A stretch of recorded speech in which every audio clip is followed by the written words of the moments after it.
right, welcome to Season 2 of the Sporting Chance Podcast, your home for all things falconry and unconventional hunting techniques. This podcast is brought to you by MountainStateFalconrySupply.com. Check out Heather McNeamer's store for your East Coast falconry goods. And also, this podcast is brought to you by MidnightFalconry.com, the makers of the tightest braided equipment on the market. And let us not forget our boy, Seth Roy, at NorthMountainGoshawks.com. And if you'd like to support the podcast, visit SportingChancePod.com for all of your merch needs. All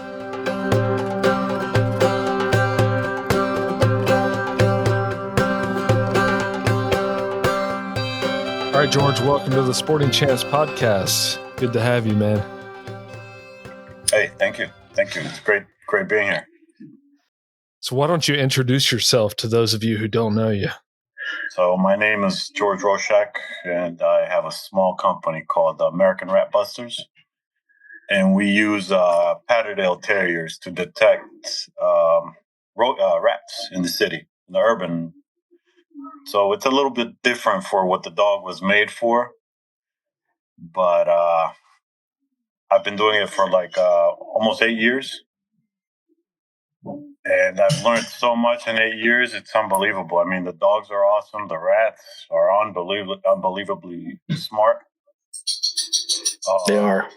And thanks to you, I was actually inaugurated and bitten by a rat because I was trying to grab it like you grab. And I tell you what, it hurts. Yeah, for those of you who don't know, I've been ratting with George a few times at least. I think the first time I ever went ratting in the city was with you, actually. Yeah. And I've got a technique of grabbing rats by the tail while they're running, and then I hold them up and let the weight of their body keep them down. And if they start to climb up their tail, I just give them a little flick, and they kind of fall back down. Of course, I've been bitten a couple times, and George had been doing it for years and years and never caught any by the tail. So it sounds like... So I always hit him with a stick. You know, it was much more practical. And but I tried. My daughter came out, and she actually did it. And I tried it, and I got bit. But the first time? Yeah. What did it climb up the tail and get you? No. So what actually happened? My dog was getting bit. So when the dog grabs it, she turns around immediately and bites, right? So in an effort to try to kind of release him, I had seen people scruff rats. So I tried to scruff it, and in that very moment, it moved, and I bit myself, you know? I ran my finger through her teeth. And that's a high-level technique to just try for the first time. Yeah. Scruffing a damn rat. I don't scruff them. I do the tail. Yeah, scruffing them, that's not... So there's this guy in Utah. He uses minks to hunt. So I guess he's used to that type of dynamic with the mink. And I get the rat and the mink head is the same. So he scruffs the mink. So I guess he just started scruffing the rats. you know Joseph Carter. Yeah. He's been on the podcast. Dude, man. Yeah, he's a ball of energy. He was on our show. Great interview. He was a lot of fun. We did 3 hours with him. I've learned a couple of tricks from him as far as teasing the rats out and positioning yourself. How do you tease a rat out of a hole? You just start making fun of him? You start making that noise. Does that work? The rat. So the rat makes that noise when she's dying. It's almost like a squealing pig, right? Mm-hmm. So usually a rat goes into a little cubby hole where you can't reach it and just rests there until you go away, right? But when you start making that noise and you flash the lights at them, it kind of shocks their senses, and they scare quick, so they move. And most of the time, when they're cornered, they go right at you. You know, Hail Mary play, and that's when the dog kills them. Yeah. You do that spot on, man. You sound exactly like a dying rat when you do that. Yeah. I've pulled Turning that me on. Yeah. He's getting warmed up over there. Usually when I do that, I knock you upside the head next, you know? Yeah. I love it. No, right Yeah, at my, that'll really get him going. Oh, that's even worse. Huh? Yeah, I guess, yeah. That's kidding. Oh, man. George, you're Latino, aren't you? From El Salvador. Okay. Awesome. Born in El Salvador? Came here in 89. I went to the American school when I was in El Salvador. Then came here in 89. Dropped out of school.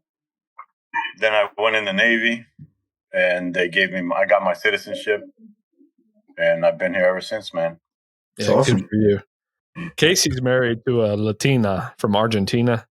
And so you eat some good beef, huh? Yeah, good beef, empanadas. All that. Oh, yeah, it's so good. It's the best. He's really into the physical stuff, though. All right. Upside the head. Choncleta and Yeah, he's used to a flip-flop upside his head. All that stuff. Yeah. So, George, how did you start ratting? So I was working in Georgetown as a street operations manager. And we had Orkin, Terminex, American Pest, all of them, right?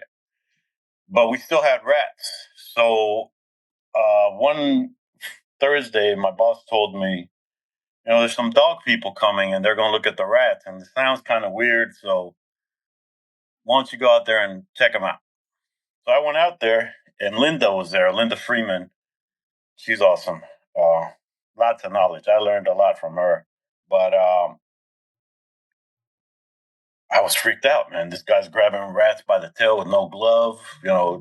Rats are dying here. And then that night, I had a flashlight, but I was like pacing the dogs from a little distance. And they stopped. I got on this little ledge and I lit my flashlight. There was like 30 rats looking at me, man. And I was like, oh, rats. And when the dogs came, the rats were gone. So, whatever. I came home, I tried to go to sleep. And every time I closed my eyes, I would see the freaking rats. I mean, straight out of a movie, man. I could not go to sleep, right?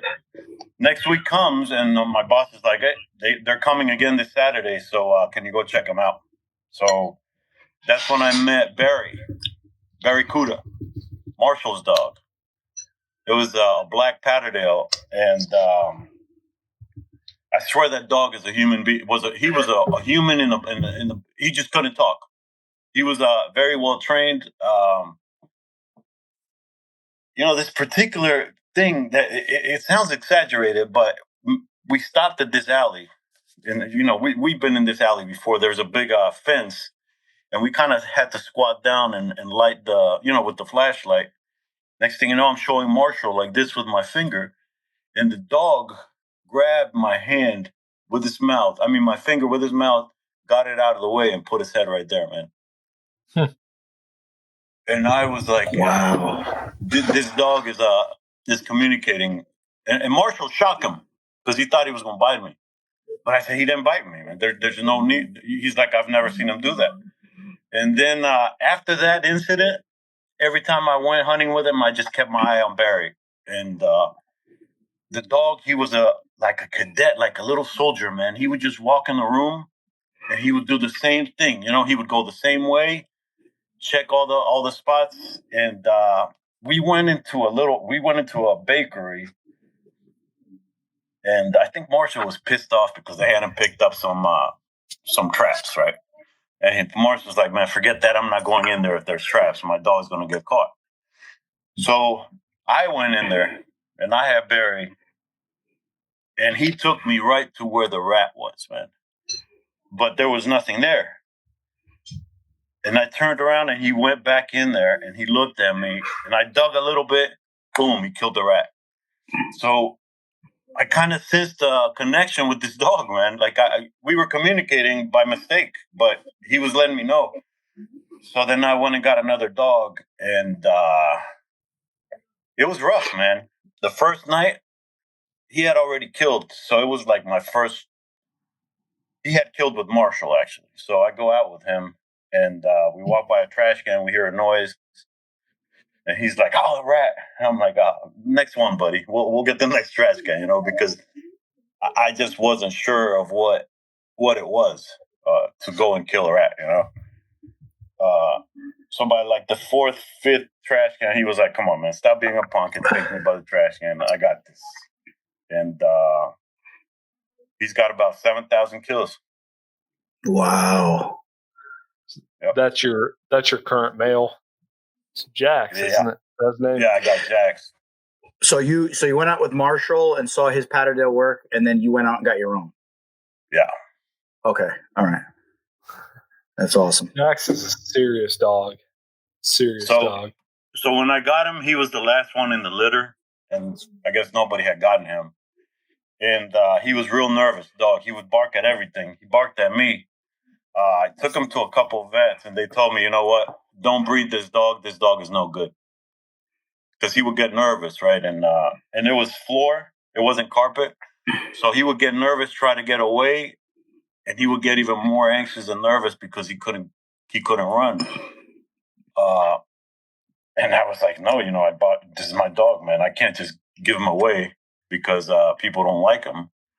And come to find out, to be honest with you, and I don't say it because it's my dog, I believe that as a ratter, he's the best one out there. Patterdales are made for other stuff. Toe-to-toe. You think him specifically could go toe-to-toe with any, or are you saying the breed?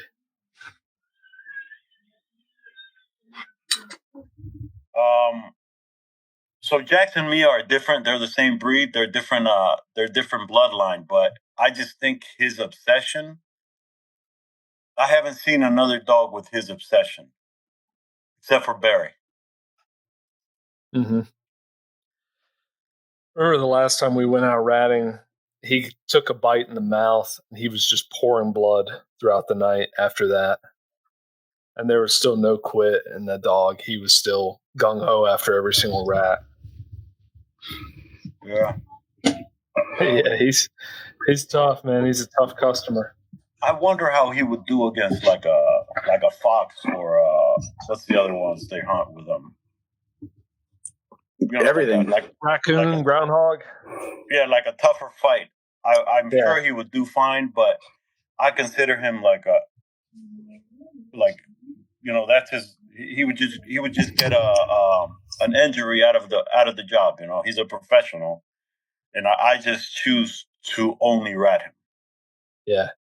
I think he's hard enough to where he could go toe-to-toe with any of that stuff. Yeah, I definitely think he could go against a bigger animal. Sorry, you cut off there for a little bit. But what does he could go on the same page?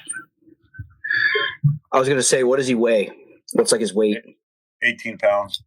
18 pounds. Because he's not a huge dog. I mean, they're not big dogs to begin with, but yeah. I see some that are kind of big that look bigger, and then some that are real tiny. So there's different flavors of patterdales, I guess. Yeah. So when I went and got Mia, he had 3 girls, and I was like, "All right, Jerry, which one would you get, man?" And he's like, "I would get the smallest one." So I went for the middle one because his point was the smallest one is strong, and when they're in the hole, they can turn around. Right. The bigger dog can't do that. The longer it is. So I don't have my dogs. I don't need my dogs to go in a hole and turn around. I need them to chase the rat. Yeah. So I'd like. Go ahead, Aaron. I was just going to say, I think the patterdales are, I don't know, about as good as it gets for ratting, for killing rats, for the speed, the power. Yeah, there's a German dog too. There's I forgot the name. It's very similar to the patterdale. It's a little bigger. The Yak Terrier. Yeah, the Yak Terrier. Those are tough too. Yeah, and you saw firsthand taking the dachshunds out. They're unique too, in that I believe you said, or maybe somebody else said, you see way more rats when the dachshunds are out. Yeah, so the dachshund has a different perspective, different point of view, different advantage point, because he's like a rat, almost. He's like real small, and they can get where so a patterdale and a dachshund, I think, like your buddy, what's his name, Harrison. He's not our buddy, but yeah, no. Okay, yeah. No, just kidding. What's his dog's name? Dickie. Yeah, Dickie's a bad dude, man. When Dickie came out, I had not seen dachshunds do this. You didn't go because I went there one night, but I guess you weren't there. I was with Marshall, Bomani, Aaron. Was Harrison there? Yeah. Were you in Georgetown or in Adams Morgan? It was Georgetown, I believe. No, it was Adams Morgan. Yeah. Okay, whatever. I don't know where all the clubs were. Georgia's territory is Georgetown. Anytime you come here, man, let me know. I got some new territory too. That it is unbelievable, man. I mean, I got new areas over here. I'm telling you, this thing is bigger than we can imagine. In terms of the rat numbers, you're saying? Yeah. The rat situation is bigger than you can fathom. I mean, why do you think that is? Is that like a unique thing to that area, or is it just like, what do you think? Why do you think that is? So my understanding is this. My understanding is the rat is from Bulgaria. No, not Bulgaria, Mongolia. Rats are originally from Mongolia. Mongolia is between Russia and China, right? And that terrain is rough. So when the Silk Road developed, Marco Polo and all that market started coming this way, all that mess came. And the rats came with all the vendors and all that stuff. Then 1600s, 1700s, 1800s, people started sailing. Rats got in boats. They ended up in Georgetown. And, these rats are more American than we are, living the American dream. So they've been here since then. Yeah. And they're an invasive species, and an invasive species' main characteristic is that they destroy their environment around them, right? Yeah. But the other problem comes because you start using all this poison, right? And these poisons are still experimental poisons because evidently they're not effective. So you start using these poisons, right? And it's an accumulative poison. It has to accumulate in your system in order for the rats to die. Okay. So they have to eat it a couple days, right? So let's say 6 days they have to eat it before they die.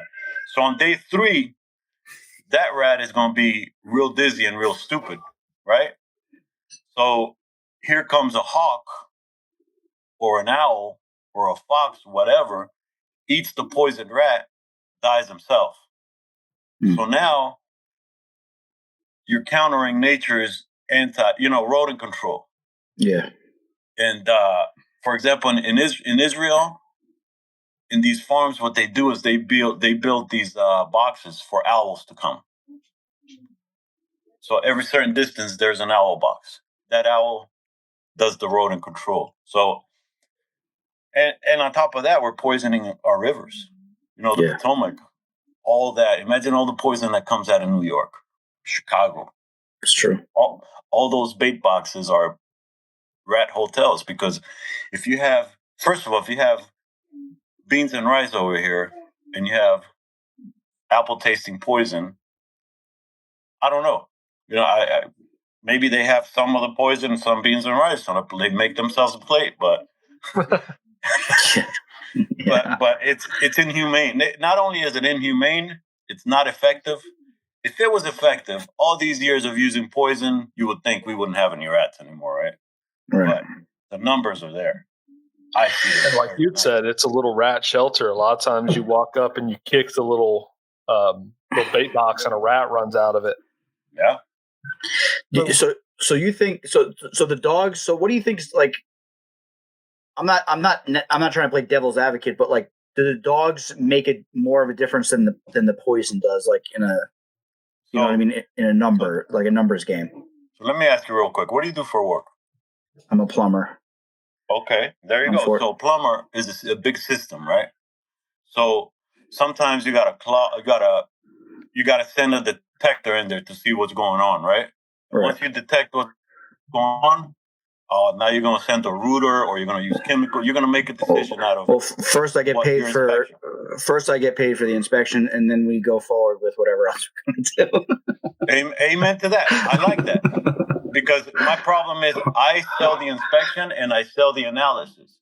Because the analysis, you can give it to anyone and they're going to try to fix it. They're going to do it wrong because they're not thinking rodent control, right? Right. But I lost my train of thought, man. I was talking about... we were talking about numbers and dogs versus poison. And So basically the dynamic is this. So let's say Casey, you have a situation. You have a condition, rat condition, right? So if there's 25 rats in the room when I walk in with my dog might kill 2. And 23 are going to skedaddle, like Speedy Gonzalez, like... Yeah. But I'm going to be paying attention where they go.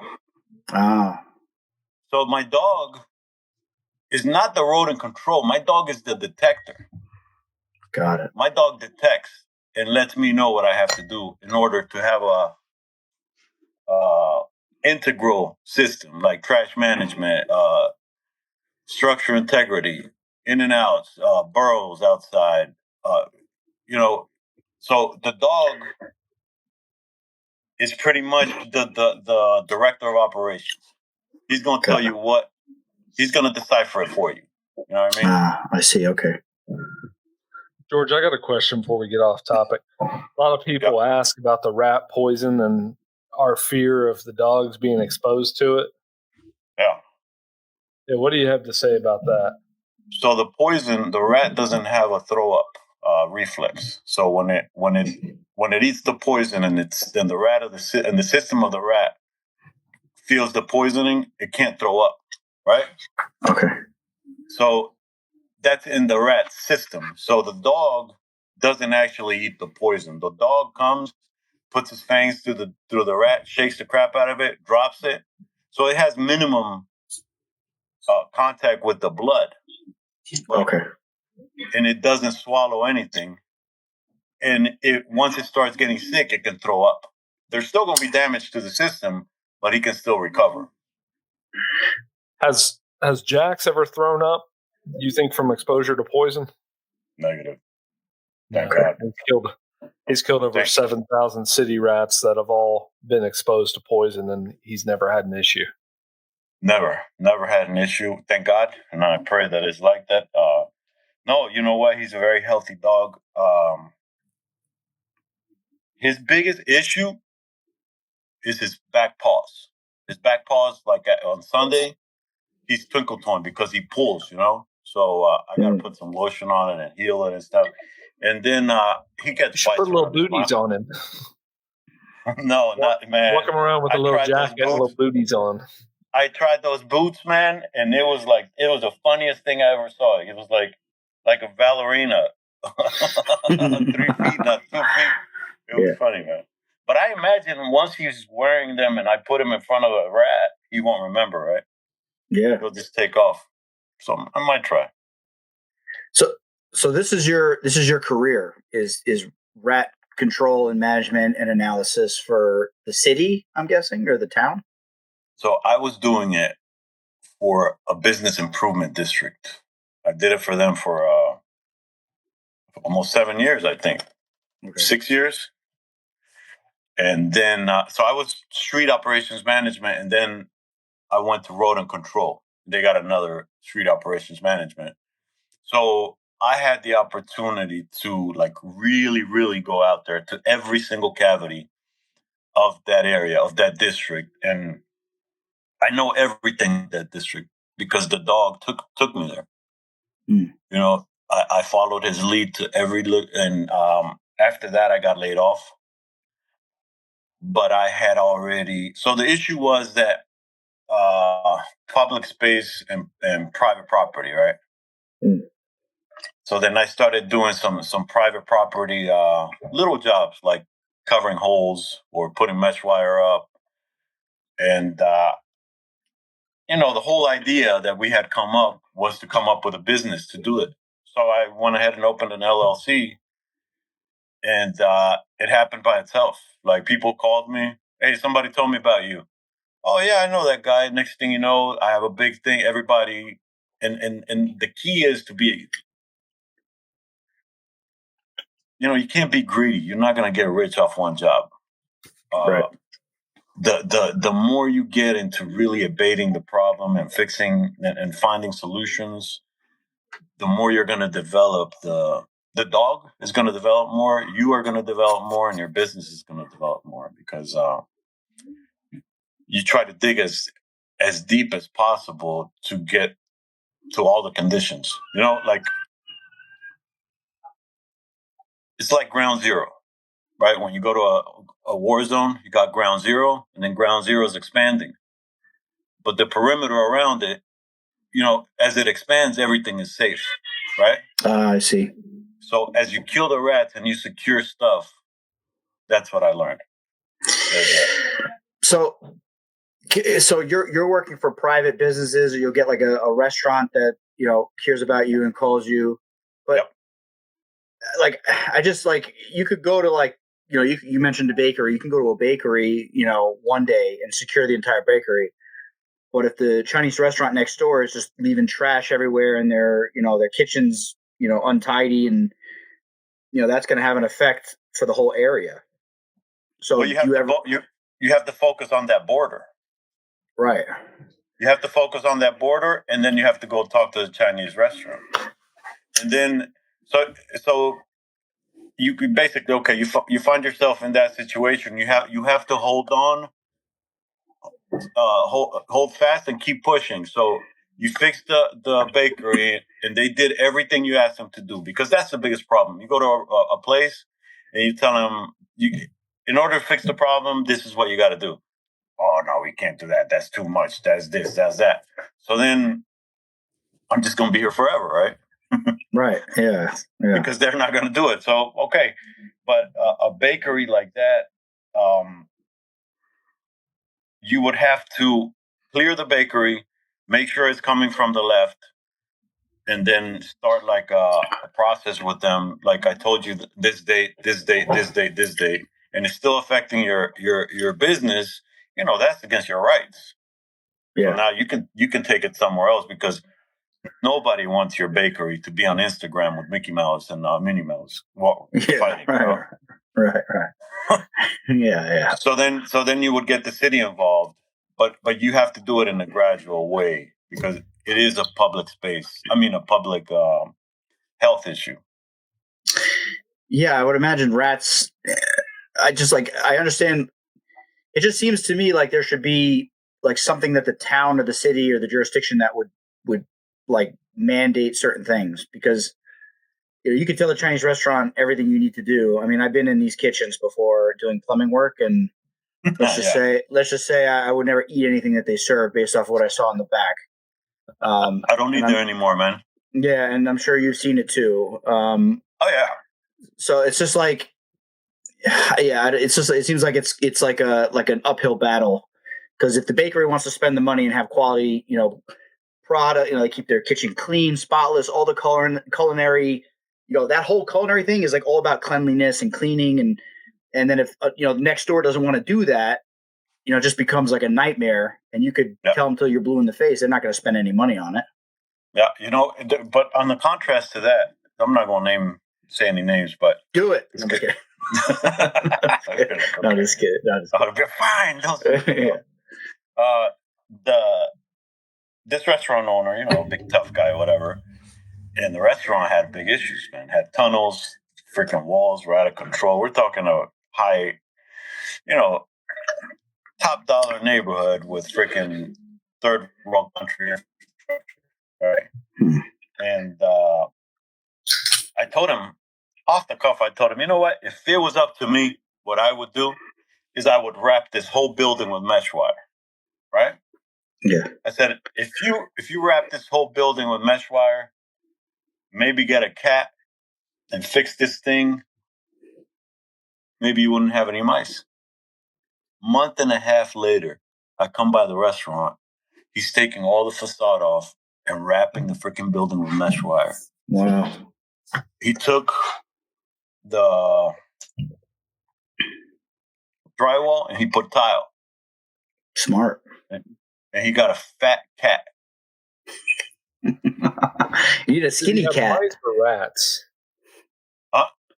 For whatever, man. My dog went in there. He was like, "Whoa, man, what is that thing right there?" I mean, it was a huge Garfield-looking cat.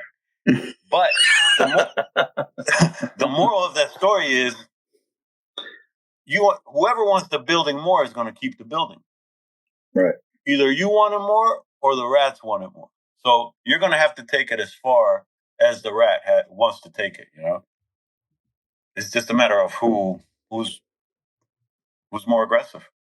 That's a good point. Rats will take it pretty far. George, I got a question for you. Yeah, shoot. Obviously, you use the dog to kill rats.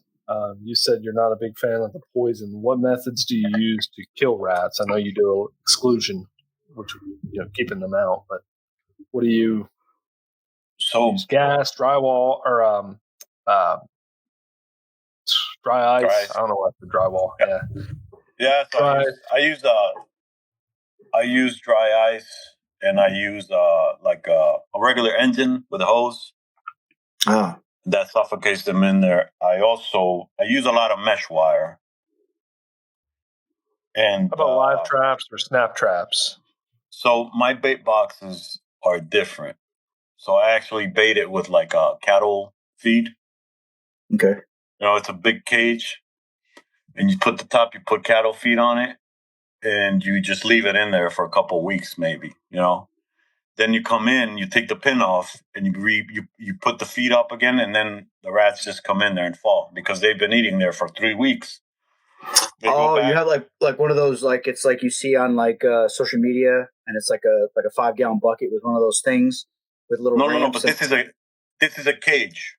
Okay. It's a cage, and on top there's a little hole, and there's a little contraption there where you put the feed in. And then there's like a board with a pin. So they come and eat, they have a good time, whatever, crap all over the place. Then you come in, you take the pin, and you leave the camera on so you watch them. They come in and they just fall. And after that, you can drown them or you can just gas them. Okay, that's cool. You ever use gasoline? Gasoline? Not yet, but you just planted a seed, brother. Oh, I got some videos.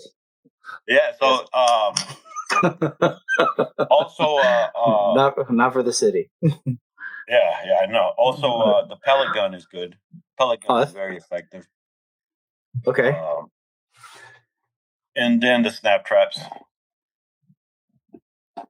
So the snap traps, how you good, but it has to be very strong glue.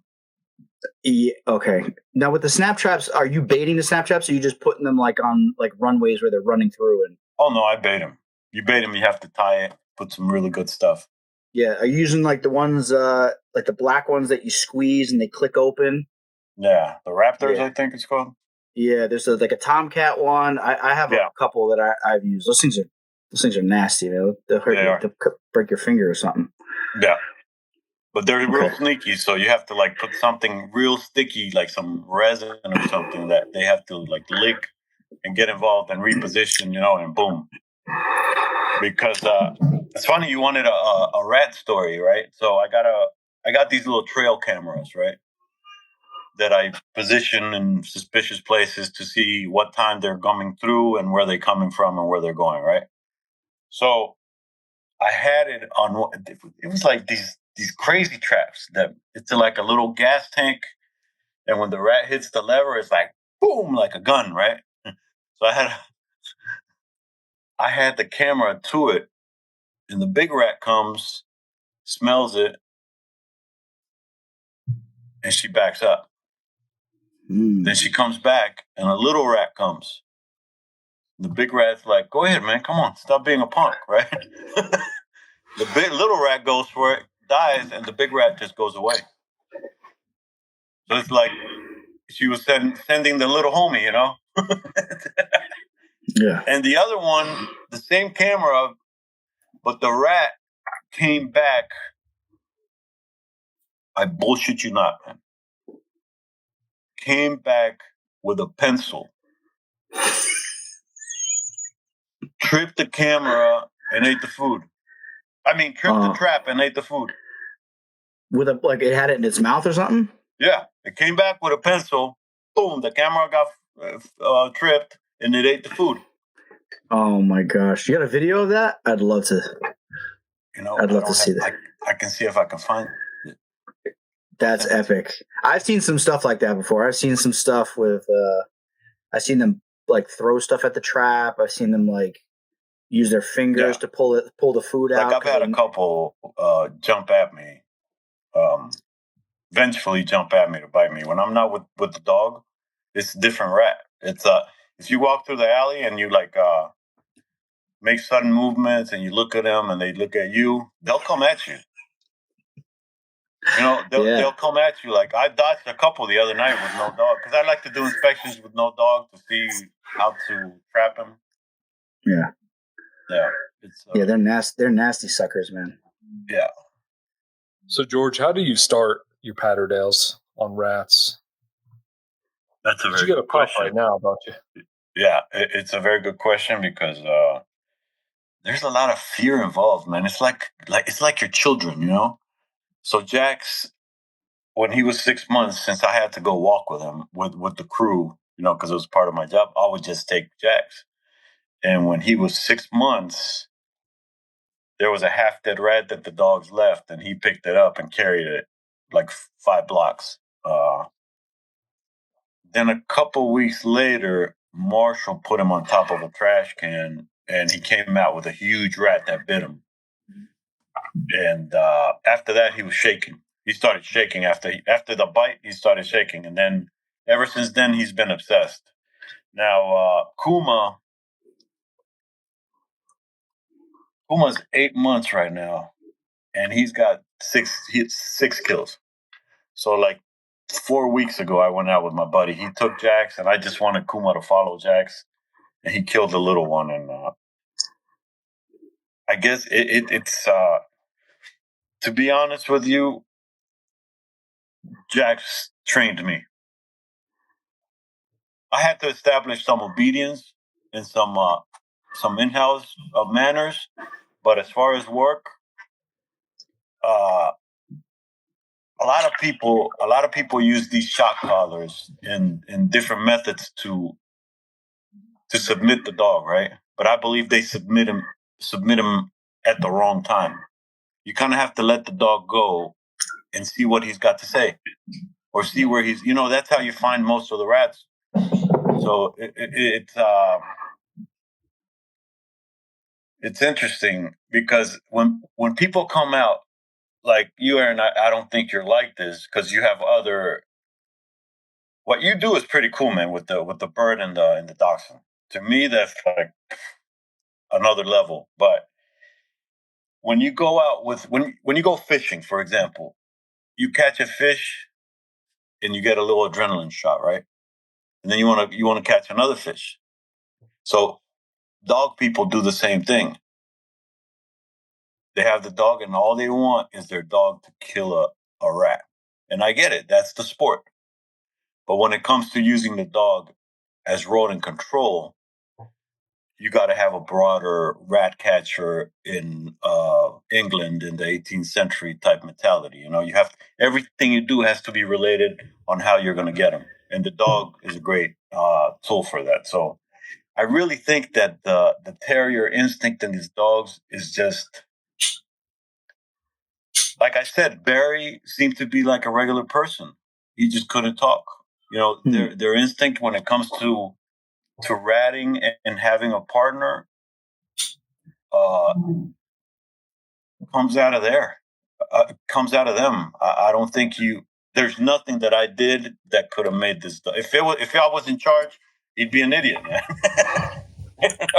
Right.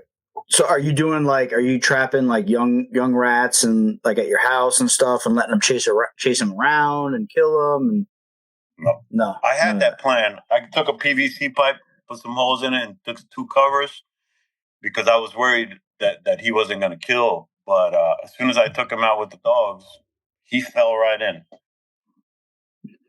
Just in his DNA. Straight up. Yep. So I'm telling you that. I'm telling you that out of the ignorance and inexperience, the dog is a badass dog, and I've never trained a dog in my life, and I had never killed a rat in my life, so I got his training, man. That's awesome. George, did you do any other type of hunting or sport before you got into ratting? I was in the military. I was in the military school in El Salvador. I was in the military here, but it's. So you're saying you hunted enemies? I'm not saying any. I'm not going on the end there, man. I'm gonna keep it with the dogs, but the key element of the dog is that you have to look at the dog the whole time in order to know what's going on, right? If you're doing that, you're fully immersed. If you're fully immersed, you're not thinking about crap. You're not stressed out, and you get paid for it. So you get, it's like great for your mind, for Aaron's PTSD. I'm joking. Is that every time I kill a rat, my testosterone goes up? So it just goes up like one little point. So you got to kill a lot of rats. Yeah. No, there's nothing better than to see the dog kill a rat. I get it. Yeah. But it's something even better to conquer a little territory.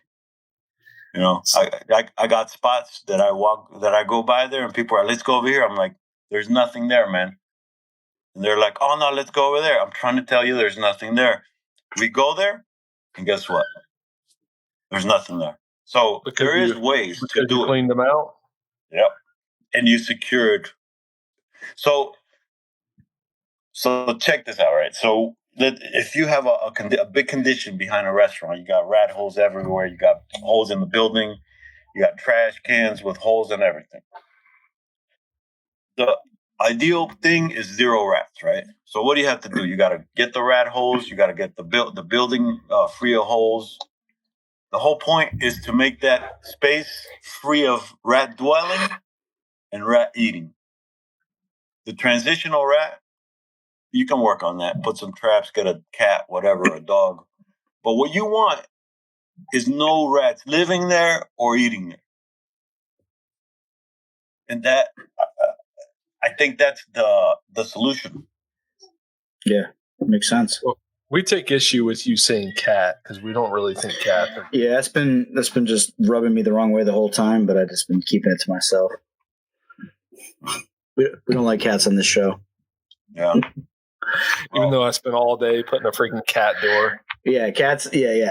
Aaron, he'll kill one rat and his testosterone goes up 1 point, and then he cuddles with his cat and his testosterone just immediately goes back down 2 points. Yeah. I don't have an issue with rats. With cats themselves. I just don't think that cats are rodent control.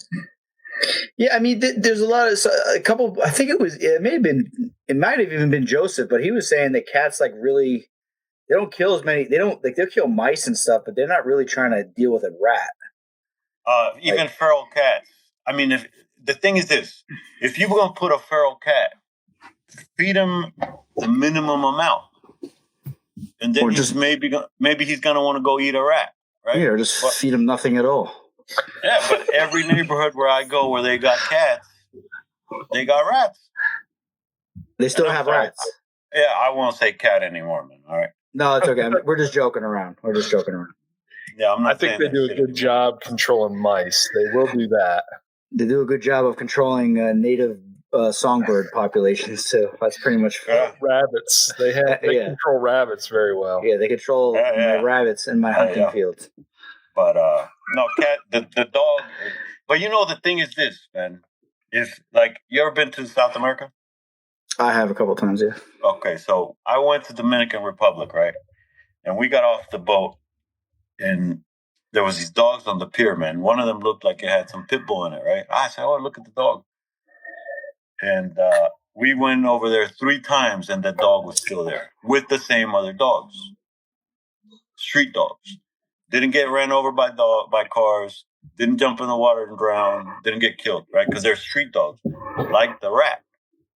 Yeah. So if we had these terriers be street dogs, there wouldn't be a rat problem. That's a good point. Yeah, I think a feral patterdale terrier in an alleyway would do a lot more than a feral cat.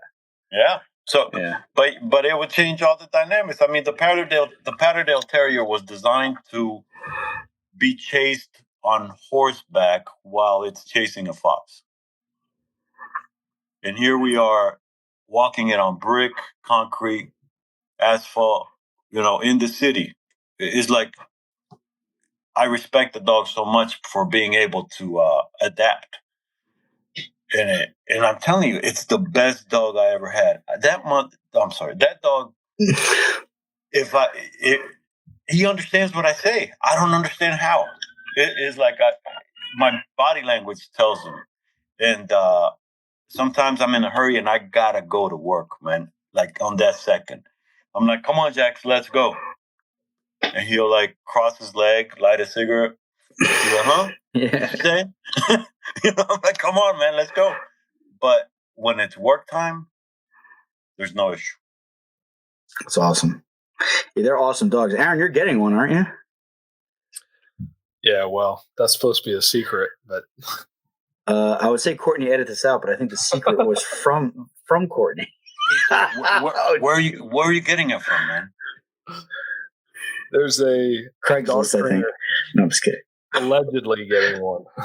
Yeah, he was actually. Yeah, he was like he mentioned that he was thinking about getting one. I think that's what. So if you're thinking about getting one, it means somebody is telling you, "Hey, I got a dog for you, but." So I just want to know from where. Well, let's just imagine if I was getting one. Sorry. There's a dog trainer in Philly named Pat. That's funny, Patterdale. But Pat, Yeah. Pat's getting a hold of a nice litter of Patterdales, and I was offered one by way of friend of the show, Sean O'Neill. So Nice. I'm thinking I'm finally going to pull the trigger on one. Yeah, I hope you're ready, man. It'll just be dog number 11. So I think. So you're good. You're good. Yeah. You'll be good. No, the dog, it takes a little while, but once he settles in, I love it. Best dog I ever had, man. No joke. So yeah, we'll see. This all of this might be blown up now because of Casey. But that's okay. Sorry, that was my mistake. I wasn't thinking.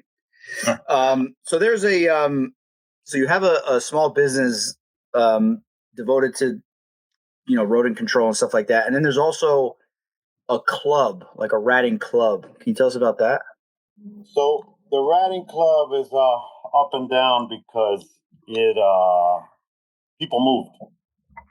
Marshall was part of that club, and then he started his own club, and then some of the people from that club come and hunt with me.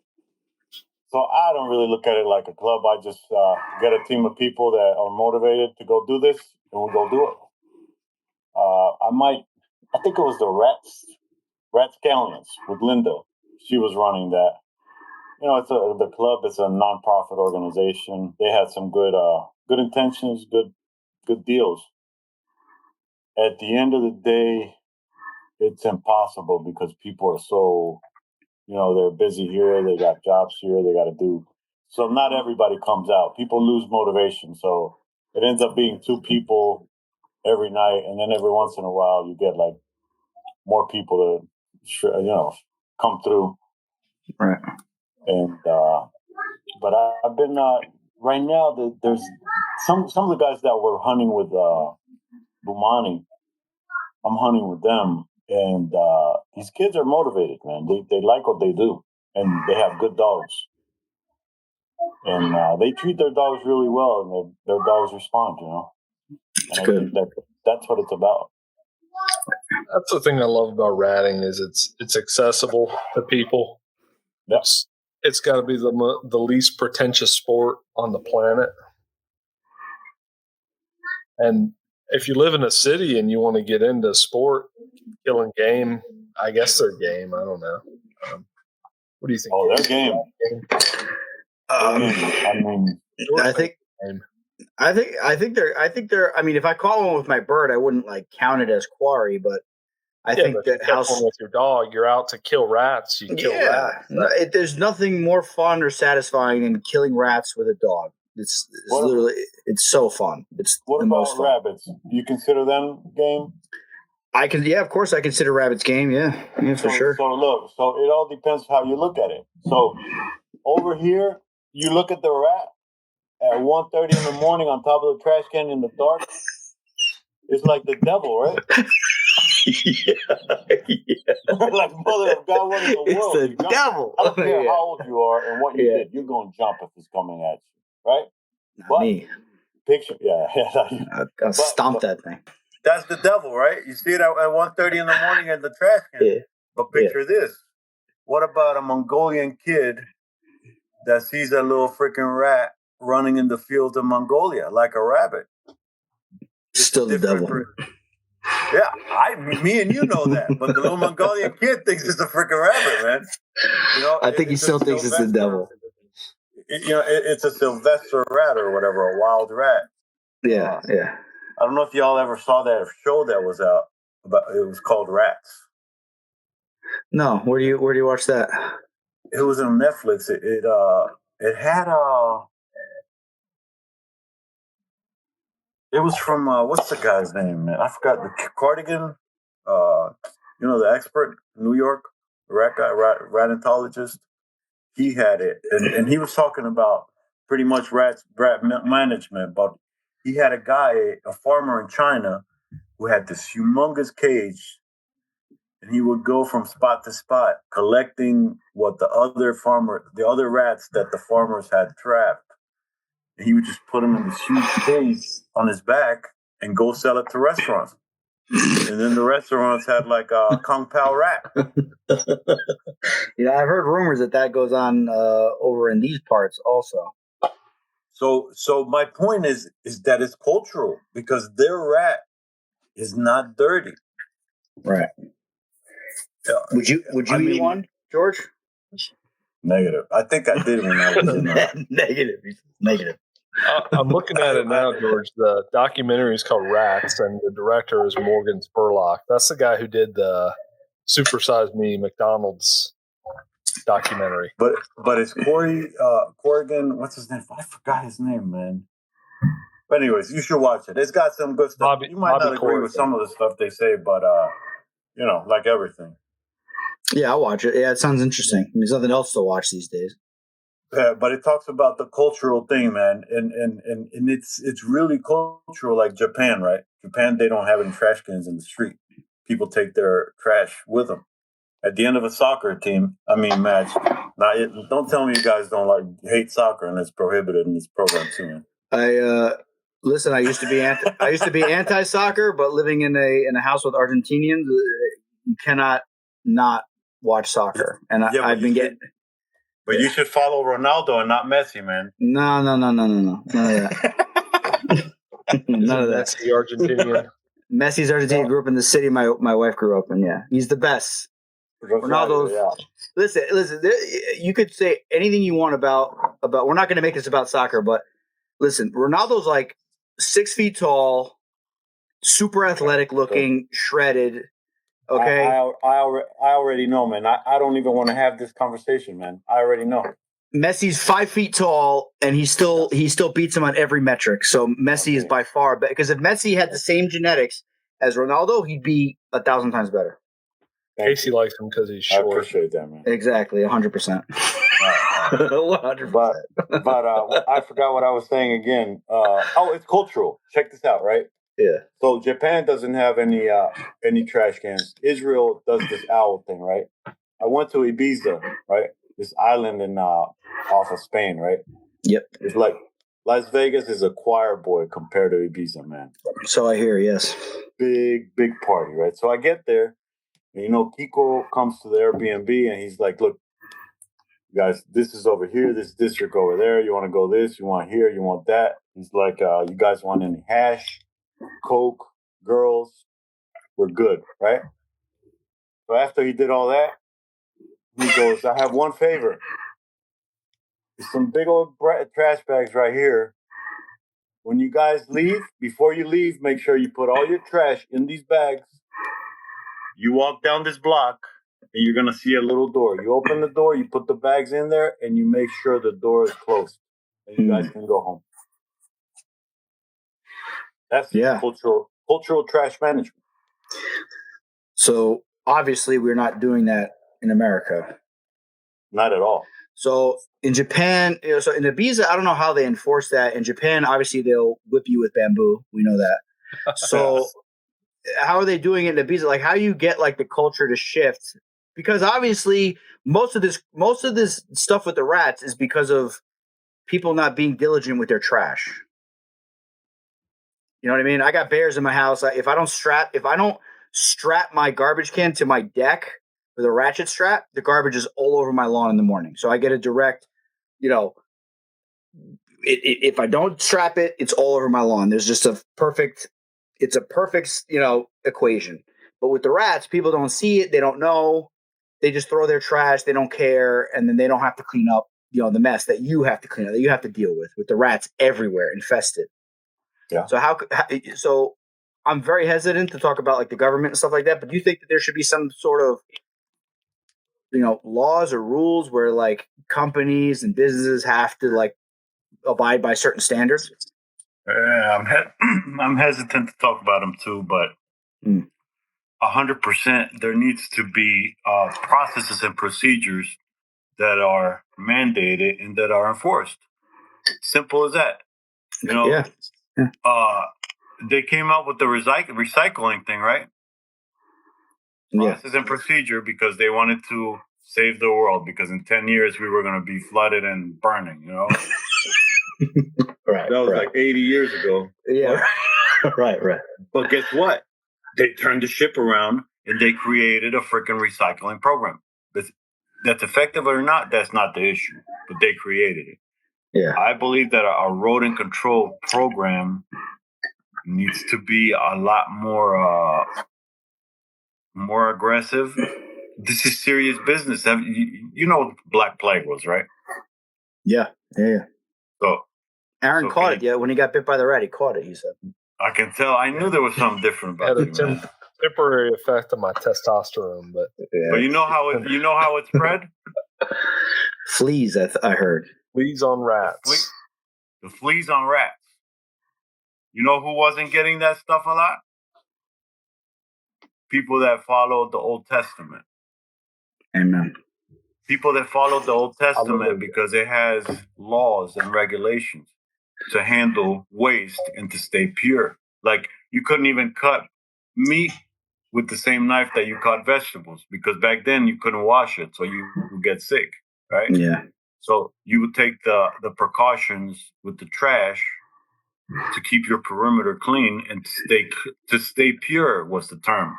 Yeah. All that meant was to stay clean. I agree, but you're not allowed to eat meat with dairy, and that's a problem, because I like a good cheeseburger, obviously. Look at me. But, George, don't you like killing rats and hunting rats? So if there's less rats, there's less sport. Yeah, I do. So if you had a magic, like to make money, brother. that's a good point. But so I think I already know the answer. But if you had a magic wand and you could wave it and there'd be no more rats, would you wave the wand? That's a good fucking question, man. Who are you, man? George, we got a saying: a blind squirrel finds a nut every now and then. I'm a Mongolian wizard, all right? I'm gonna answer that question twice, right? No. You know why? Because I got bills to pay, man, and I'm starting to make a living off this thing. So I wouldn't. But that's a hypocritical thing. No, but good for you, though. But if I had a magic wand, I would. That means I could do whatever I want. I'll eliminate rats, and then No. I have the magic wand in my hand, and if you wave it, invasive rats disappear, and if you don't wave it, they stay. That's the only power the magic wand has. I'd wave it. Okay, all right. That's very admirable. That's admirable. Yeah, because it's like restaurants have standards they have to meet. If the health department comes in, everything has to be a certain way. But they're not. The health department's not going out in the alley and looking at the garbage stacked up on the ground with holes in it with rats, going in and out of it, eating whatever they want. They don't. That's not. I don't believe that that's part of the health department's department. You know what I mean? To look at that kind of stuff. I think there should be something, but anytime the government or gets involved with anything, it just becomes a mess. You think there should be another agency then? Dude, I don't even know. Like Doge dude, should take a look at it, man. Dude, if Doge got in there, yeah, everything would be some rats, I think. Yeah, I think there'd be some rats. I think some restaurants would be out of business. A lot of stuff will go on. But no bullshit. I've heard that New York City has a lot less rats now. They hired somebody who is a rat czar, they call her. Is that true? Really? But what else did you hear though? You just heard that there's less rats. Did you eat any particular method that she's using? He's asking me a question, Casey. Go ahead. No, any particular method or any particular theory that she's using that nobody did before, or she's just throwing more poison out there? And man, I don't know the specifics. I do know one thing about New York, and I think maybe this was one of the issues they tackled, was that they would just throw trash bags on the street in New York. They would just throw what? They would just throw their trash bags full of trash on the street. Yeah. Right. Just throw them out on the street. And that creates perfect conditions for rats. Easy food, right? Right. So I'm assuming that part of that was cleaning up, and I haven't been to New York ever, and I certainly haven't been recently since she started. But you haven't missed much, man. Yeah, it's true. That's definitely true. Yeah, it could just be bullshit. Maybe she hasn't done a great job. But Aaron, actually, you know what? I will say this: Richard Reynolds, the ratting guy in New York. Mm-hmm. I think he started the first ratting club in America. I guess. At least that we know of. He has said there's less rats in New York. That's where it's coming from. I've heard that as well, that New York just had less rats to begin with. That's what I was trying to say before. So, iceberg. The iceberg. People iceberg say theory. you only see the tip of the iceberg. A little bit of it. Right. You know how many tunnels they got under New York, man? How many freaking trains? Oh my! I don't even like the surface of New York. Now imagine below New York. There is no way that woman is getting below New York. I mean, DC, there's a lot of rats, right? I know of some great spots, like I was telling you, like I just discovered straight out of a freaking nightmare. But below the ground, people haven't even considered. They say there's 2 rats per person.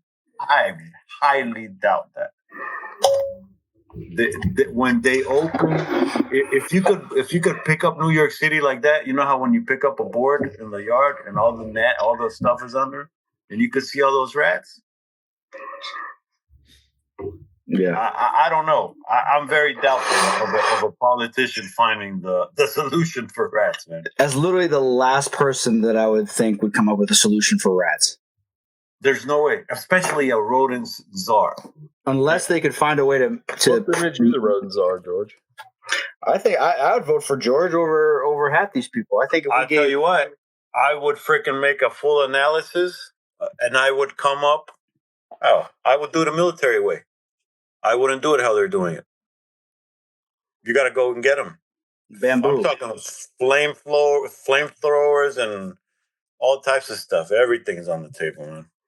Yeah. The way they did it in Vietnam in the tunnels. No, man.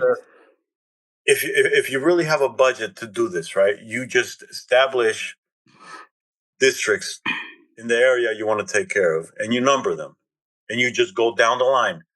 You do the first one as best you can, you learn. Then you do the second as best you can, you learn. By the time you get to the last one, you just got to come back and maintain, Yeah. but I don't know what they think. And like you said, I don't want to talk about the government, but it's just oh, you got rats? Let me come by. And then they put this powder, this tracking powder that's supposed to go back to the rat burrow, right? But it's going back to the office, it's going back to the house, it's going back to the dog, it's going back everywhere, and it's not working on the rats. Yeah. It's like you said, it's the typical government story.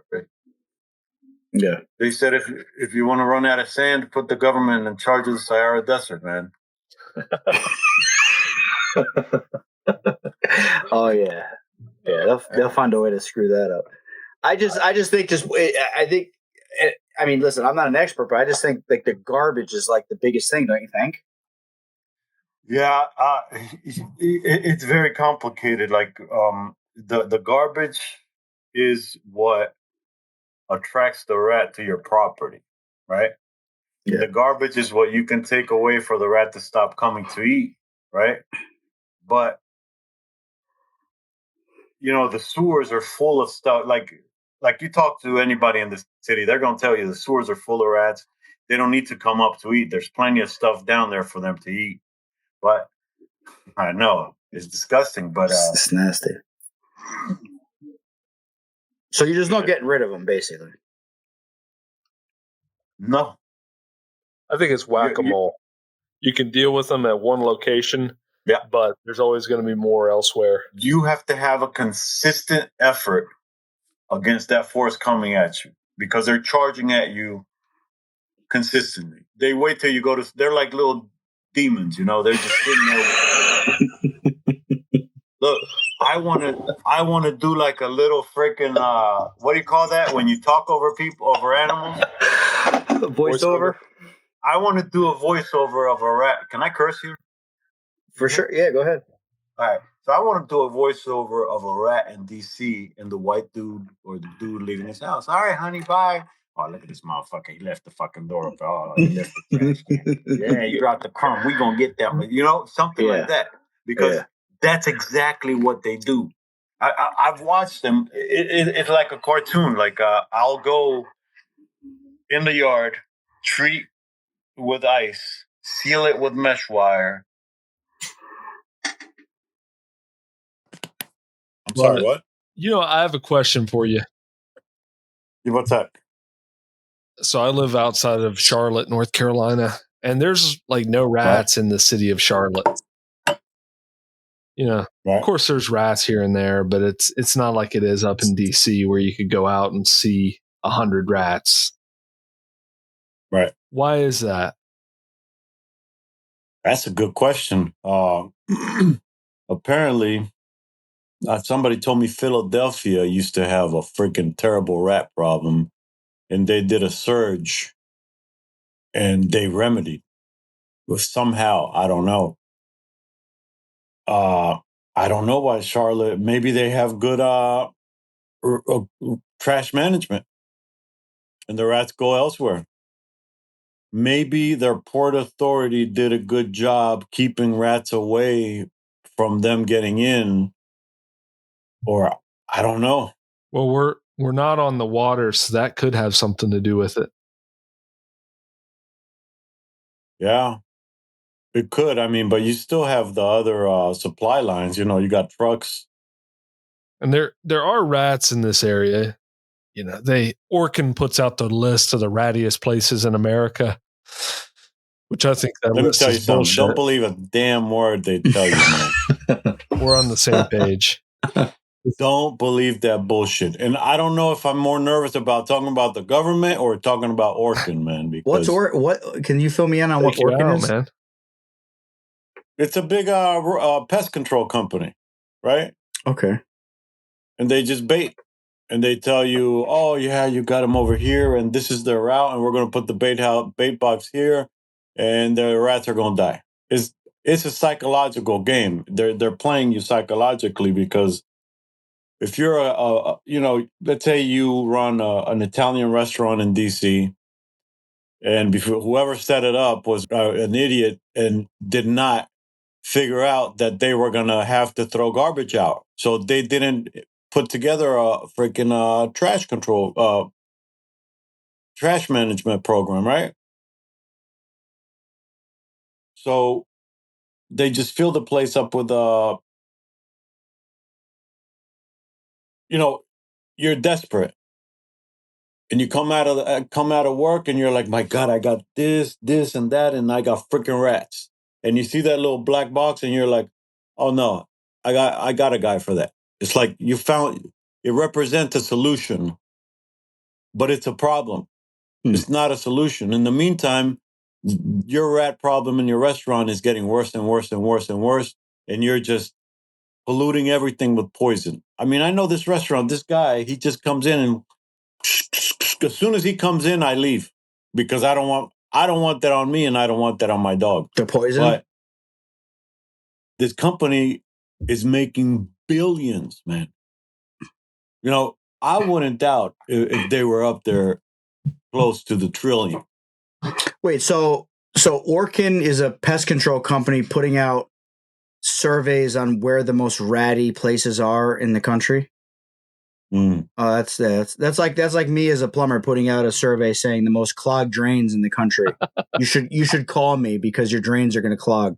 Turns out it's so the way area. They do it is they use this. They have this system. If like 311, you call in and you complain about rats, right?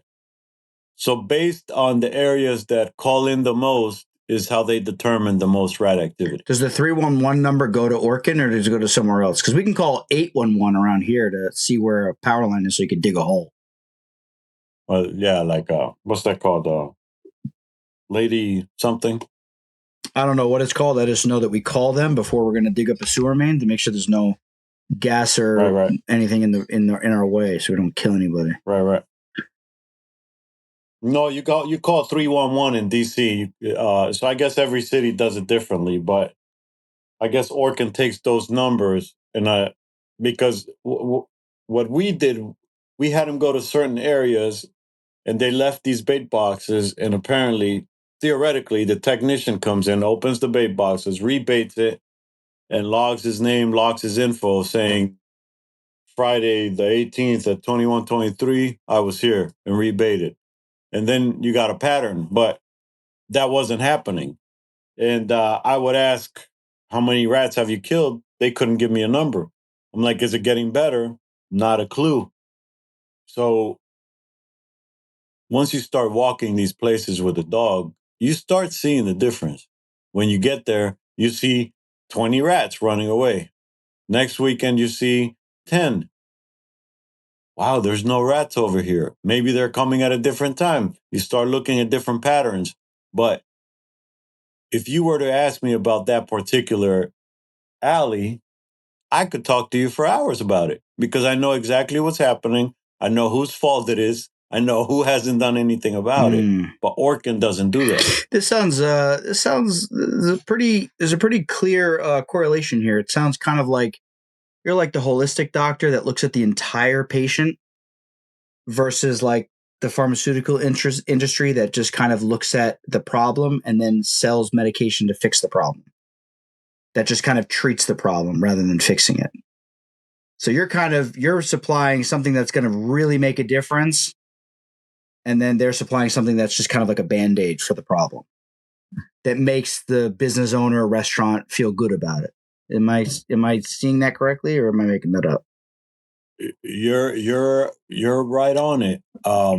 The way the restaurant is supposed to flow is being circumvented by a foreign agent. And now the food can't. So what you got to do is you got to go to that environment and set it the correct way so that foreign agent can't come in there and disrupt. Rather than just put a Band-Aid over it rather than try to poison it. Because what happens when you poison a rat, right? Let's say you're a master freaking trapper, man. And you make that rat eat that baby, that poison for 7 days in a row and it dies. Guess where it's going to die? is going to die right in the most difficult corner of that restaurant where your money table's at. And it's going to stink for 2 weeks. Good point.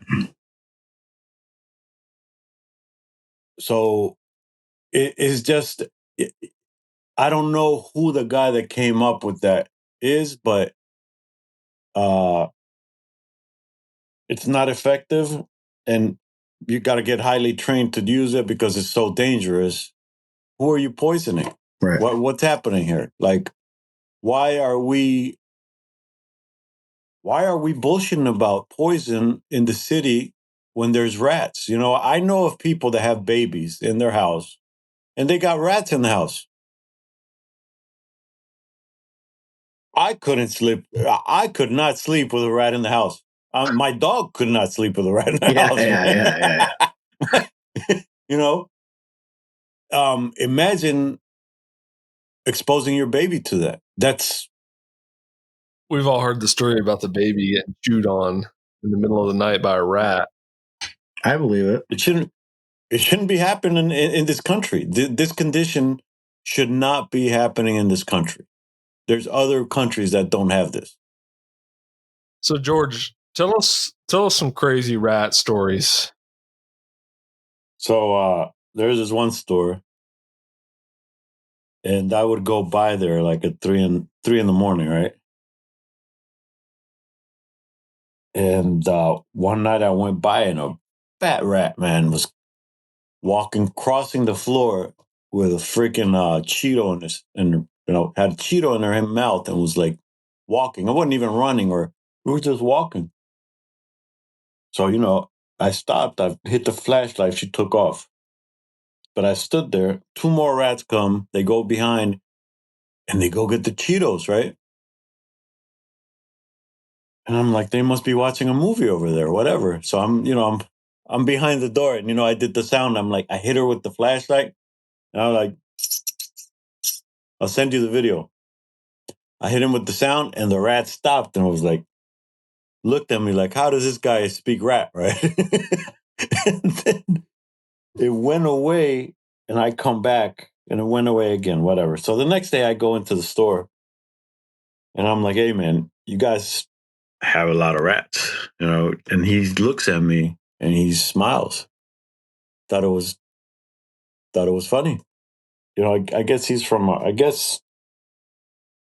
from India or somewhere around there, Bangladesh or something, right? So he was not concerned at all, man, right? So, a couple weeks go by, I walk by there again, and I see the rat eating the apple. There's a basket on the stick, right? And the rat's going up and down, eating the apples and the oranges. I came back the next day with the video showing the guy, and as I'm standing there, I can see the rub mark, that the rat leaves. I start looking around. I'm like, I turned into my dog, man. I'm like smelling and stuff. There's crap in the coffee crusher, so I'm thinking that looks just like coffee. And it's right there. I'm never drinking coffee out of my house again, ever again, right? So whatever, I told the guy, and now I'm furious because now coffee, man, the guy's laughing, and I said, look, man. Literally, people are drinking coffee that has rat shit in it. Yeah, I didn't say all that, man. I'm telling a story. Dude, that's why everybody that drinks coffee says that they go to the bathroom, they take a dump after they drink coffee. That's probably why. No, coffee's a diuretic, man. Coffee's a diuretic. No, I think it's got rat shit in it. But anyways, so now I'm telling the guy. So now he calls some higher up, and the higher up calls some guy. So now they're like, yeah, come do an inspection. So I go with the dog. It's a mess. I go in the basement, in the crawl space. Everything is just catastrophic. The rats have taken over, man. And nothing happened. A month goes by. They're like, oh, can you come put some boards? I'm like, yeah, that's not going to help the problem, man. You need, putting boards and wires. It's too late for that. Now you need to get serious and go space by space by space and clear the whole thing very aggressively, And there's ways to do it. leaf blowers, smoke, so many things. The dogs, you just have to try to get in every hole. And eventually you're going to get rid of them because they're not going to be comfortable. They want to be comfortable. They want to feed their kids and grow. If you have a dog and an idiot like me coming around, they're not going to. But eventually, this guy wouldn't answer my phone calls anymore. And one day, I get a call from the government about them. And I told him, oh, yeah, first time I saw him was here. Boom, I told him the whole thing. 25 minutes later, he's on the phone. Please come help me. They're here. They're here. Negative, Ghost Rider. The pattern is full. Right? Because I called them. I wrote him a letter, wrote him a song, wrote him a poem, whistled it to him. He didn't care. And yeah. You ever see those videos on social media where those Indian markets and they're like feeding the rats while they're cooking? Yeah, and they're like prepping food for people while they're like feeding the rats. Yeah. Is that like a thing where the like Indian people like in India, like I guess like maybe they realize they get views from doing it and they like I'm not trying to be relax. I'm not trying to be racist or anything. I'm just saying there's a million videos of like them like with like this brown mush and they're like throwing it. And listen, I love curry. You know what I mean? I got a couple Indian friends and curry's good. We have some good food. But like there's a million videos of like these situations where there's like 50 rats in the middle of the kitchen and they're like feeding them while they're prepping food to serve other people. Yeah, so, I think they think that when you reincarnate, you turn into a rat. Dude, I'd probably be a rat when I reincarnate, to be honest. There's a temple in India where they feed rats, a religious temple. Yeah. Yeah, because life is sacred. So is that like is that what was going on with that gentleman, you think? And he's like didn't want to, kill one of his brethren or something? I don't know. Yeah. I'm not overtly trying to be funny. I'm genuinely asking the question. Is he trying to get views or is it legitimate? I saw this Travel Channel guy the other day, and he called when you get sick in India, he called it Delhi belly. Delhi, India. Yeah, yeah. Delhi belly, Casey. I probably have it before. Yes. So I went to we went to Chennai, India, right? So you been, George? Yeah. That's where I said I probably ate rat before because, it's the first time a Navy ship goes into Chennai, India, right? And it's a mining town, but I don't know. It was overpopulated. Cops carry a big old stick instead of a gun. They're gonna hit you with that stick. It makes sense. So we went to I was trying to get some food and you couldn't even get alcohol. Right? You have to get like this prune alcohol that they serve out of the hole in the wall on the street. Prune alcohol? Yeah. I'd try it. I got drunk, but it works. Yeah, but that's all they had. Then we went to the hotel and you could buy other stuff. But point is, I'm just saying I'm making light of it, but I'm just saying like in America we have different cultures, so. I'm sure if one restaurant has rats and another restaurant doesn't have rats, like if the Italian restaurant has rats, I have a feeling they're going to want to do something about it. If the Chinese restaurant has rats, they'll probably do something themselves about it. And then if the Indian restaurant has rats, it's going to be a completely different situation, if you know what I'm saying. What about the Chinese restaurant?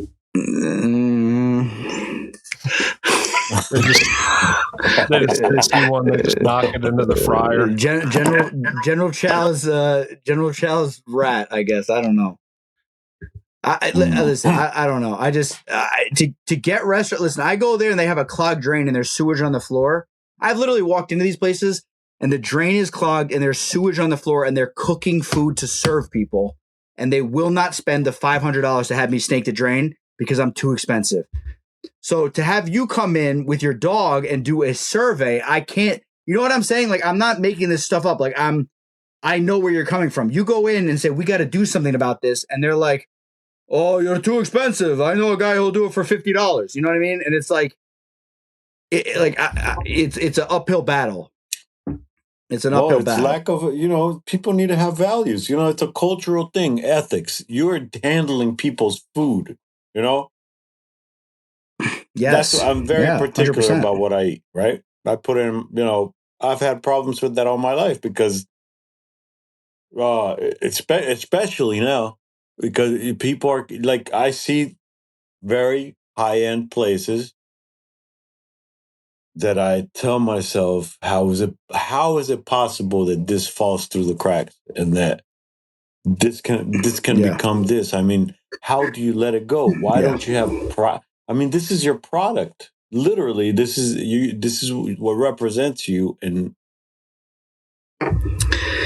oh my God, we could talk about this all day because I go to these restaurants on a regular basis and I deal with these people. And I've gone to restaurants that I could literally, instead of a plate, they could serve me food on the floor of the kitchen and I would eat it.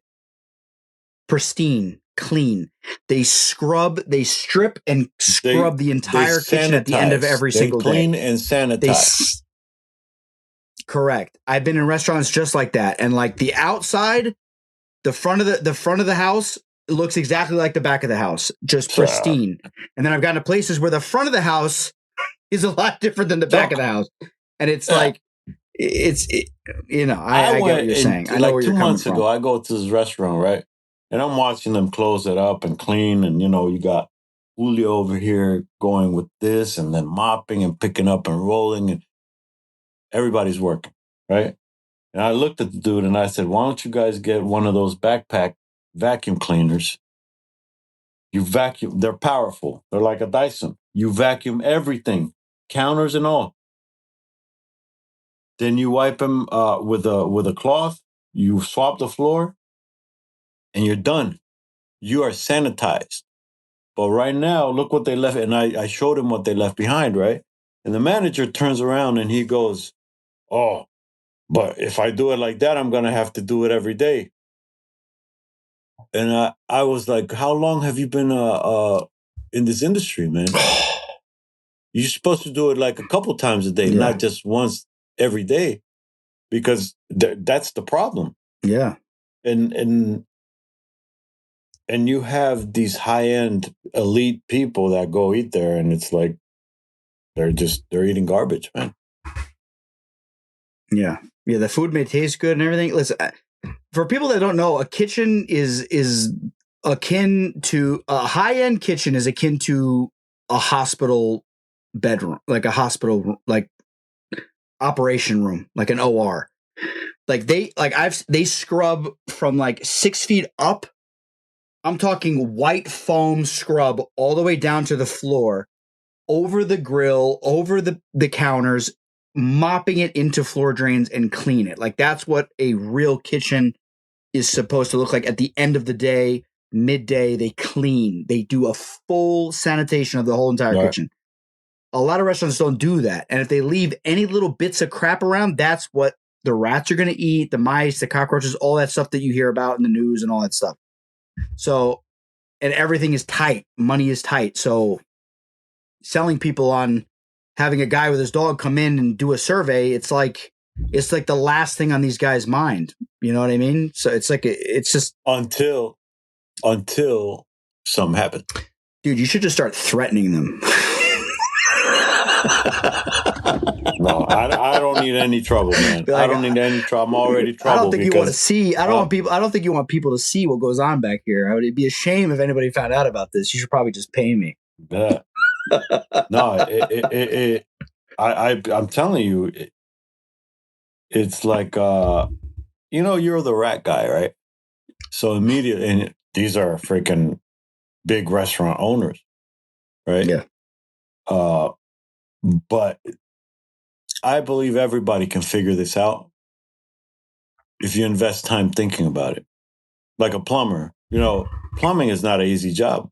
So you got to pay attention to what you're doing. With time, you're going to get more experience, right? And you're going to become a better plumber. So if rodent control is your issue, you got to pay attention. If you have, I know business owners that end up doing a better job than I do because they pay attention to what I tell them, and they're like, "Oh, that's how I fix my business." So that motivation, they're like, "Oh yeah, I'm gonna fix it like that."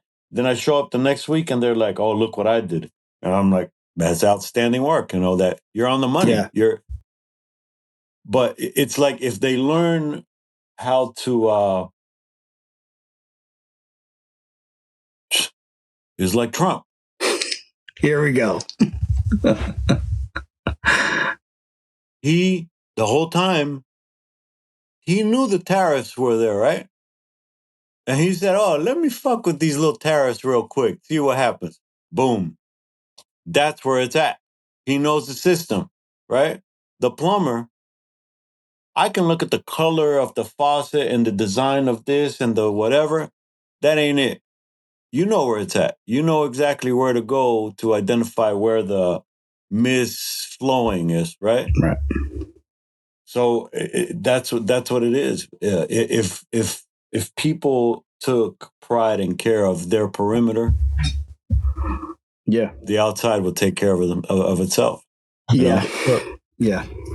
George, you strike me as a tough dude. I'm a clown, brother. I know some tough guys. I wouldn't mess with George if I saw him in an alley. Yeah, whenever we're out in DC late at night, I notice nobody really bothers you out there. It's Jax. You think it's just him? I don't know. He's a little dog, but I guess people are afraid of dogs. No. Yeah. What kind of crazy stuff have you run into out there with people?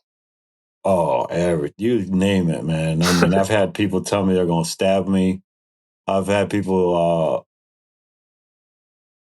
try to put their hands on me. I've never actually ran into big problems, thank God. But they're out there. I had I'm in my car, and I'm, I shouldn't have been doing this. I should have been somewhere else, but I'm like documenting stuff. I see this guy, he's walking towards me on the right side of the car, right? So as soon as he passes my peripheral, I look at the mirror and I don't see him move. I look up and he has stopped and his two eyes are like right at the top of my window. And I was like, I got out of the car and I was like, "Man, do you know where you are, man?" I said, you value your life. You shouldn't be doing that to people, man, because it scared the crap out of me, Then George's falafel right there. I left like at 10:15. At 10:18, 3 guys got shot. So DC had been changing after COVID. It's gotten crazy, man. But all types of crazy stuff. It's wild. I'm sure Adam's Morgan is crazy. Yeah, it's wild. Yeah. I mean, just like when I went there once or twice, Aaron. Once, I think I went there once. And I mean, the one night we were there, I mean, we didn't almost get in a fight, but I welcomed it. There was guys up at the club like partying, and they were like, they wanted to fight us because we were killing rats. And they were like, They were telling us, leave the rats alone, like you guys are evil, and then like trying to basically start a fight. And of course, me being me, I said, all right, well, come down here then. Come down, and whatever. Probably shouldn't have done that, but you got to run. I'm glad you did, man. You got to run into stuff like that, right? All the time. I mean, look, I am a diffuser, man. I want to make it home. It's good. I'm trying to kill the rat. I want to make it home. You want to be a tough guy? Just don't touch me, man. Yeah. And we're good. Yeah. And then, but I don't know if I would have the patience. The dogs is much easier to train than those birds, huh? Dude, you'd be surprised, man. Those birds, you'd be surprised. A dog's a little bit. Sometimes I don't think so. I think having a good dog is harder than a decent bird. That's a good point, man. It's true. You'd be surprised, George. Yeah. Them birds, they just respond to one thing, man. If they're hungry or they're not hungry. The dogs, you gotta freaking put time into them. You gotta get the connection. It's a like lot children. of work. Yeah, man. Kuma is so I have a little black dog, a furry one, and I got a Mason, so it's a brown one. So I crossed them, and I guess people don't do that. So now I have a big black one. Are they both patterdales? All three of them. They just have three different types. So kind of like, okay. So I didn't know that. Wait. So patterdales come in different shapes and sizes and colors. Yeah, you have like the hairy ones. Then you have like the tight skin with the hair on the face. Then you have the thick skin ones, and then you have the brown ones. I didn't know that. And then you have some other. They're like pit bulls because they have certain traits that come out. They look odd, but it's normal for them, like a white patch on the paw or on the chest or somewhere. That's normal. But the little dog, Aaron, he's the tail of the devil, man.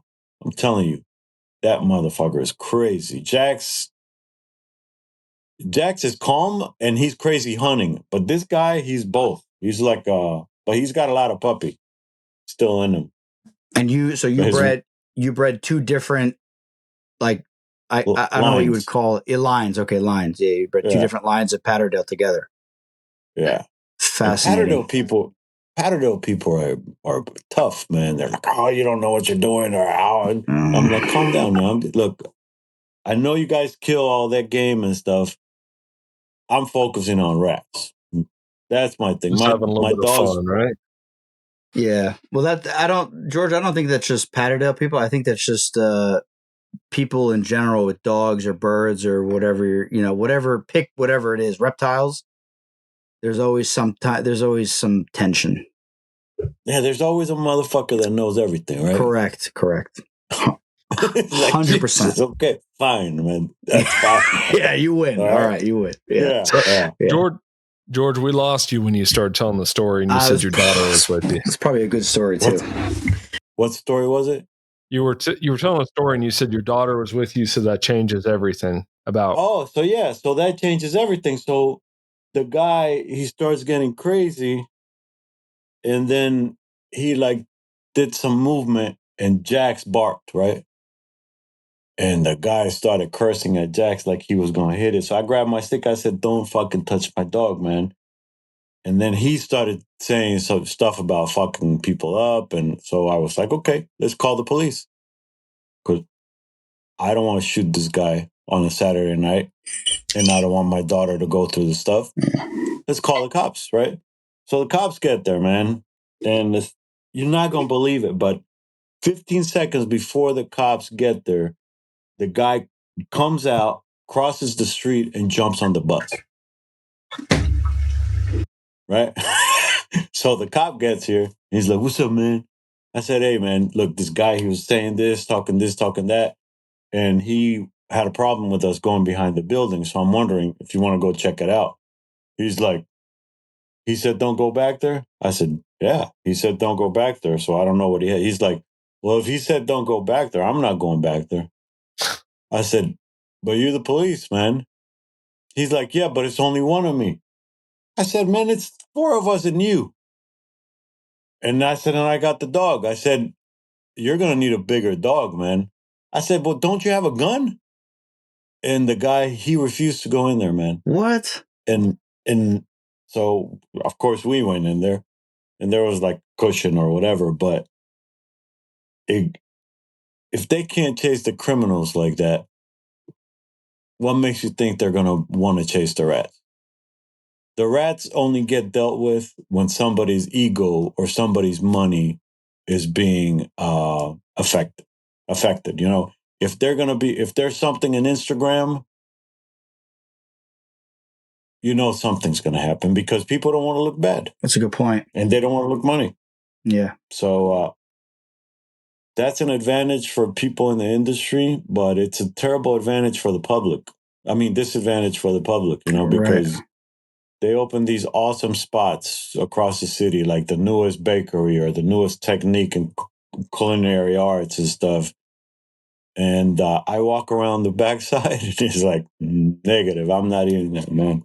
Negative. It's not for me. Yeah. Yeah. So before you go to a new restaurant, you check out the dumpsters in the alley behind it. Brother, I went to Rome, right? And they're looking at the freaking Michelangelo latest whatever. And I'm looking at the trash cans. Yeah. I got videos of the trash cans in Rome. Hey, man, these are some nice trash cans. No, I'm like, this is Rome, and look at this catastrophe, man. Are you kidding me? Yeah. It's a curse now. Yeah. Then you get pickpocketed. Yeah. Yeah. Because you were distracted by the trash cans. That was the plan all along. Yeah. Yeah. No, I distracted with the trash can. The rats were trying to get me, man. All right, George, I got one more question for you.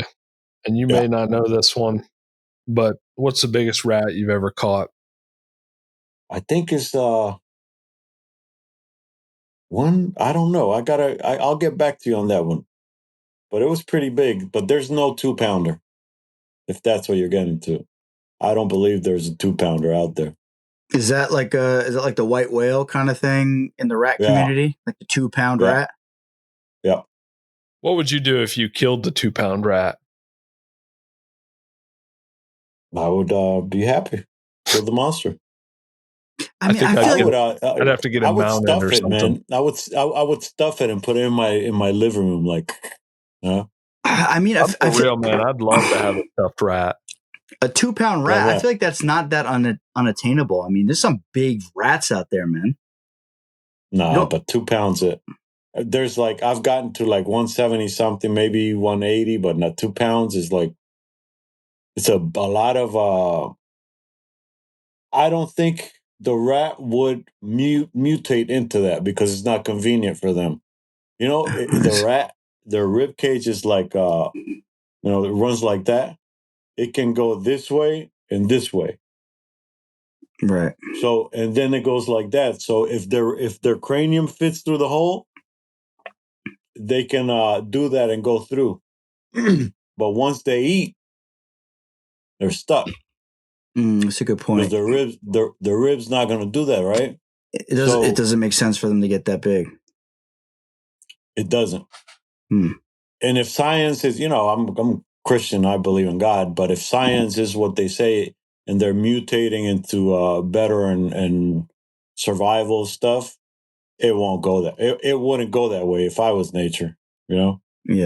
It just doesn't make sense for them to get too big if they can't get inside walls and stuff like that. They would just keep passing on the genetics. The ones that couldn't get in the walls would get too big. They can't get in the walls. They would get picked off by your dog. They wouldn't breed anymore. They would die. Theoretically speaking, but what's crazy that all those theories. Yeah, who's gonna pick them up? Nobody. They're just gonna stay in the DC restaurant, getting fatter and fatter and fatter. Right. They're probably gonna die of diabetes or something like that. Fatty liver, man. Yeah. Type 2 diabetes rats out there running around. Type 1, actually. So in an overview to wrap this up, the gist I'm getting is that there's nothing really to be done about rats.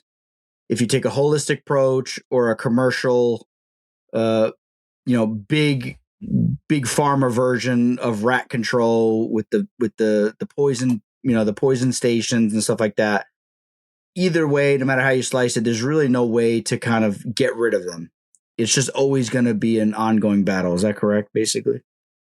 I believe that. Yeah, I believe that there are parasites, so they're going to base their behavior on our behavior, and they're going to gain advantages from our negligence. But I believe that if a good, level-headed group of individuals in the private sector got together in a good think tank and came up with a strategy and proposed it to somebody in the government that gave a crap about the American people and the public, because that's the truth. It's about the people. And if they came together, came out with a strategy, and do what I told you with the districts and stuff like that, there would be a strong enough surge. I don't know about New York City or cities like that. I mean, it would be a huge lift. But I believe movements like that will make differences in because you will start running into bigger issues, and you would have to come up with bigger ideas because you would find bigger problems in the about the city that we're living, because it's not flowing in a eco way. I get it that it's a big problem, because they say it's the left that is trying to reinvent the cities and all that stuff. A lot of people are saying